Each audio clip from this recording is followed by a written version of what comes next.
For most people, nighttime means winding down, getting ready for bed. But for a handful of folks, it's the start of their workday. They operate in a world that's defined by silence, by being alone. So today, we're going to look at what happens when that quiet gets shattered and being alone suddenly becomes the most dangerous thing in the world. Wow, this one sentence said by a stalker to a gas station clerk just gets right to the heart of it, doesn't it? It's not really a question, it's him saying, I see you. I see how vulnerable you are. That's the exact moment when peaceful isolation starts to feel like you're a target. See, for anyone working the graveyard shift, the quiet isn't a bug, it's a feature. It is supposed to be boring, but that creates this really deceptive sense of calm, right? A false sense of security, where even the smallest disruption feels like a massive earthquake. And what's so interesting is the setting itself. Just look at these places. They are basically little islands of light in a huge sea of darkness. They're so far from the safety of, other people. Whether it's a small hotel or a gas station where you literally can't even see the parking lot, the environment becomes a character in the story, just cranking up that feeling of being totally, utterly alone. This quote from one of the hotel clerks just says it all. The boredom is the whole point. People often take these jobs for the quiet. So when that silence is broken, it's not just an interruption, it feels like a violation of the entire agreement you have with the job, with the night itself. And every single one of these stories starts the same way. It's never a big, loud explosion. It's more like a low hum that's just a little off. It's that one tiny detail that feels wrong, and your gut picks up on it way before your brain can figure out why. And here's where you see the pattern. These aren't obvious threats, right? They're really subtle tests of your boundaries, a stare that just lingers, a guy who knows your name when you're not wearing a name tag, a mysterious car with no plates, a bell that rings when nobody's there. Every single one is just plausible enough that you might dismiss it, but it's also unsettling enough to set off that little alarm in the back of your head. This is what we're really talking about here. It's not just being paranoid, it's your intuition. Think of it like your brain's own background software that's always running, always looking for patterns. It picks up on all these tiny cues, body language, the time of night, the context, and it sends up a massive red flag way before you have any hard proof that something is wrong. So this is the really tough question, isn't it? If you're the one sitting behind that desk, you're forced to make this split-second judgment call. Is this guy just a little weird? Am I totally overreacting? Or is this the moment, right now, that I need to pick up the phone and get help?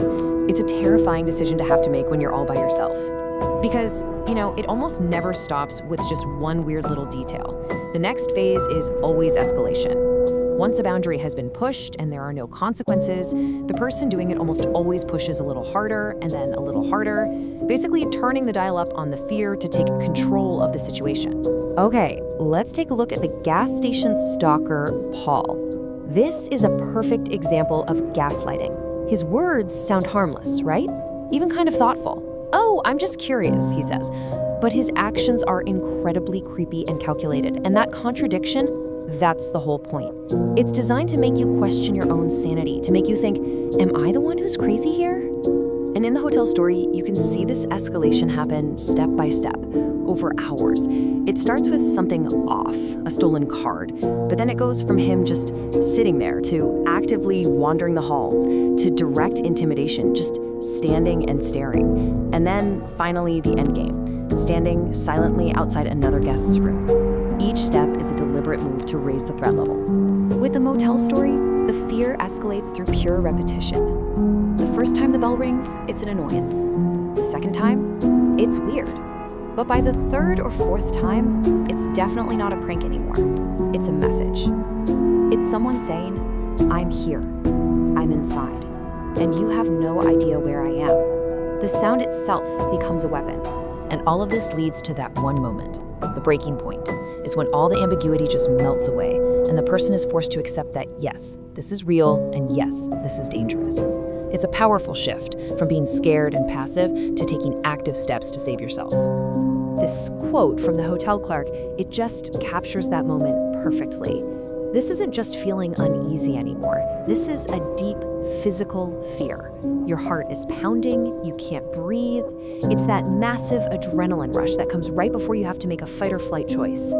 And right here, you can actually see that decision-making process laid out. First, the horrifying reveal, seeing a hand come from under the desk. That triggers an immediate instinctual retreat to the back office. Then, from that safe place, he uses the security cameras to watch and confirm the threat before finally making that whispered call. That is just incredible clear-headedness under the most extreme pressure. What is so important here is that in every single one of these stories, the danger only ends when they get outside help. The clerk calls the cops when the man starts targeting another guest. The woman at the gas station calls 911 while her stalker is still standing there talking to her. And in one case, help comes from customers who see something wrong and step in. The turning point is always when that isolation is broken. But the story doesn't just stop when the police show up. The immediate danger might be gone, but the psychological echo of that terror, well, that can stick around for years. It can completely change how a person sees the world around them. I mean, think about it. A place that was once just boring and normal is now a crime scene. It's forever linked to that memory of intense fear. Every little sound, every shadow in the corner suddenly carries this new heavy weight. This says everything you need to know. The motel clerk isn't just talking about a piece of furniture. He's talking about how this one object has become a symbol of his trauma. That front desk is no longer just a desk. It's the place where an intruder was hiding. And the fear doesn't just stay at work. As Meredith, the gas station clerk, says, it follows you home. A completely normal thing, like seeing headlights in your rearview mirror, suddenly becomes a trigger. It instantly takes her right back to that feeling of being watched, of being hunted. The trauma becomes part of her everyday life. Which brings us right back to where we started. That line between being paranoid and being realistic is razor thin when you're working the night shift. What these stories really show us is that sometimes that gut feeling that something is deeply wrong isn't paranoia at all.